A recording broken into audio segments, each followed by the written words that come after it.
नमस्ते दोस्तों, हर साल बिना किसी रुकावट के हमारी धरती एक ऐसा साइकिल फॉलो करती है जो हजारों सालों से चल रहा है। कभी पेड़ों पर नए पत्ते आते हैं, कभी तेज धूप और गर्मी हर जगह छा जाती है, कभी बारिश जमीन को जीवन देती है और कभी ठंडी हवाएं पूरी दुनिया का माहौल बदल देती हैं। इन्हीं बदलते हुए मौसमों को हम फोर मेन सीजन्स कहते हैं: स्प्रिंग, समर, ऑटम और विंटर। ये सिर्फ मौसम नहीं, बल्कि प्रकृति के सबसे खूबसूरत और साइंटिफिकली फैसिनेटिंग साइकिल्स में से एक है। बहुत से लोग सोचते हैं कि सीजन सिर्फ इसलिए बदलते हैं क्योंकि अर्थ कभी सूरज के पास और कभी दूर हो जाती है, लेकिन ये सच नहीं है। साइंटिफिक रिसर्च के मुताबिक सीजन्स का सबसे बड़ा रीज़न अर्थ का 20.5 डिग्री एक्सियल टिल्ट यानी उसका झुकाव है।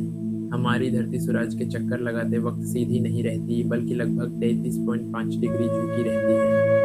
इसी वजह से साल के अलग अलग समय पर अर्थ के अलग अलग हिस्सों पर सूरज की रोशनी और उसकी हीट अलग मात्रा में पहुंचती है। यही प्रोसेस दुनिया भर में सीजन्स को जन्म देती है। चलिए शुरुआत करते हैं स्प्रिंग यानी बसंत ऋतु से। स्प्रिंग को दुनिया भर में नए जीवन का प्रतीक माना जाता है। विंटर के बाद जब टेम्परेचर धीरे धीरे बढ़ने लगता है, पेड़ पौधों पर नए पत्ते उगने शुरू हो जाते हैं और रंग बिरंगे फूल खिल उठते हैं। कई जानवर जो विंटर में इनएक्टिव या हाइबरनेशन में रहते हैं, वो दोबारा एक्टिव हो जाते हैं। बर्ड्स माइग्रेशन कंप्लीट करके वापस लौटने लगते हैं और प्रकृति एक बार फिर से जीवंत नजर आती है। इसी वजह से स्प्रिंग को रिन्यूअल और होप का सीजन भी कहा जाता है। इसके बाद आता है समर यानी गर्मी का मौसम। जब अर्थ का कोई हेमिस्फीयर सूरज की तरफ ज़्यादा झुका होता है, तब उस हिस्से को ज़्यादा डायरेक्ट सनलाइट मिलती है। इससे दिन लंबे और रात छोटी हो जाती है। समर के दौरान टेम्परेचर सबसे ज़्यादा होता है। ये सीज़न एग्रीकल्चर के लिए भी बहुत इम्पोर्टेंट है क्योंकि कई क्रॉप से सीड और ग्रो करती हैं। लोग वेकेशंस एंजॉय करते हैं, बीचेस पर जाते हैं और आउटडोर एक्टिविटीज़ का मज़ा लेते हैं। लेकिन एक्सट्रीम हीट के कारण डिहाइड्रेशन, ड्राउट और हीट वेव्स जैसे चैलेंजेस भी देखने को मिलते हैं। क्लाइमेट चेंज के चलते दुनिया के कई रीजन्स में गर्मियां पहले से ज़्यादा इंटेंस होती जा रही हैं। समर के बाद आता है ऑटम, जिसे फॉल भी कहा जाता है। इस सीज़न में दिन धीरे धीरे छोटे होने लगते हैं और टेम्परेचर कम होना शुरू हो जाता है। पेड़ों के पत्ते अपना हरा रंग छोड़कर पीले, नारंगी और लाल रंग में बदलने लगते हैं। ये रंग बदलने का रीज़न क्लोरोफिल का टूटना होता है, जो नॉर्मल कंडीशंस में पत्तों को हरा रंग देता है। ऑटम को हार्वेस्ट सीजन भी कहा जाता है क्योंकि कई फसलों की कटाई इसी समय होती है। दुनिया के कई देशों में ये सीजन फेस्टिवल्स और थैंक्सगिविंग ट्रेडिशन से भी जुड़ा हुआ है। फिर आता है विंटर यानी सर्दी का मौसम। जब अर्थ का कोई हेमिस्फीयर सूरज से दूर की तरफ झुका होता है, तब उस रीजन को कम डायरेक्ट सनलाइट मिलती है। इस वजह से दिन छोटे और रात लंबी हो जाती है। टेम्परेचर काफ़ी कम हो जाता है और कई देशों में स्नोफॉल भी होती है।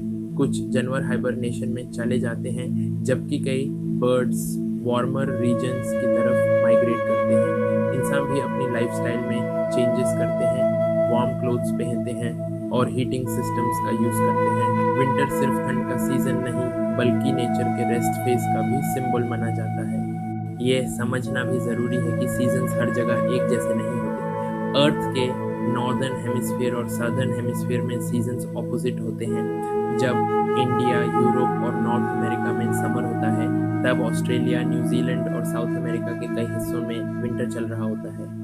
इसी तरह जब नॉर्दर्न हेमिस्फीयर में विंटर होता है, तब सदर्न हेमिस्फीयर समर एंजॉय कर रहा होता है। ये अर्थ के एक्सियल टिल्ट का ही डायरेक्ट रिजल्ट है। इंडिया की बात करें तो सिचुएशन थोड़ी अलग है।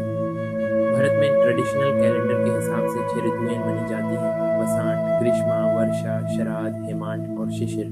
लेकिन ग्लोबली एजुकेशन और मीटियोरोलॉजी में जनरली 4 मेन सीजन्स का कॉन्सेप्ट ज़्यादा यूज़ किया जाता है। इंडिया का क्लाइमेट मानसून से बहुत स्ट्रांगली इन्फ्लुएंस होता है। साउथ वेस्ट मानसून हर साल देश की एग्रीकल्चर, इकोनॉमी और वाटर रिसोर्सेज के लिए बहुत इंपॉर्टेंट रोल निभाता है। अब सीजन्स का इम्पैक्ट सिर्फ वेदर तक सीमित नहीं होता। ये agriculture, wild life, water cycle, human health और पूरी इकोनॉमी को अफेक्ट करते हैं। फार्मर्स अपनी क्रॉप सीजन्स के हिसाब से प्लान करते हैं। एनिमल्स ब्रीडिंग और माइग्रेशन का टाइम सीजन के अकॉर्डिंग चूज करते हैं।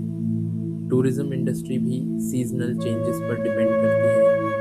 इवन फेस्टिवल्स और कल्चरल ट्रेडिशंस भी कई बार सीजन से जुड़े होते हैं। लेकिन आज क्लाइमेट चेंज की वजह से सीजनल पैटर्न्स में नोटिसेबल चेंजेस देखे जा रहे हैं। साइंटिफिक ऑब्जर्वेशंस के मुताबिक कई रीजन्स में समर ज़्यादा लंबे और गर्म हो रहे हैं। विंटर्स कंपैरेटिवली छोटे हो रहे हैं और रेनफॉल पैटर्न्स भी बदल रहे हैं। इसी वजह से साइंटिस्ट क्लाइमेट मॉनिटरिंग और एनवायरमेंटल कंजर्वेशन पर पहले से ज़्यादा फोकस कर रहे हैं। आखिर में 4 मेन सीजन्स हमें एक बहुत गहरा संदेश देते हैं।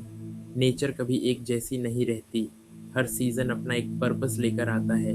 स्प्रिंग नई शुरुआत सिखाता है, समर मेहनत और ग्रोथ का प्रतीक है, ऑटम बदलाव को एक्सेप्ट करना सिखाता है और विंटर हमें धैर्य और तैयारी का महत्व बताता है। शायद इसीलिए प्रकृति का यह अनंत साइकिल सिर्फ वेदर का बदलाव नहीं, बल्कि ज़िंदगी का भी एक खूबसूरत दर्पण है।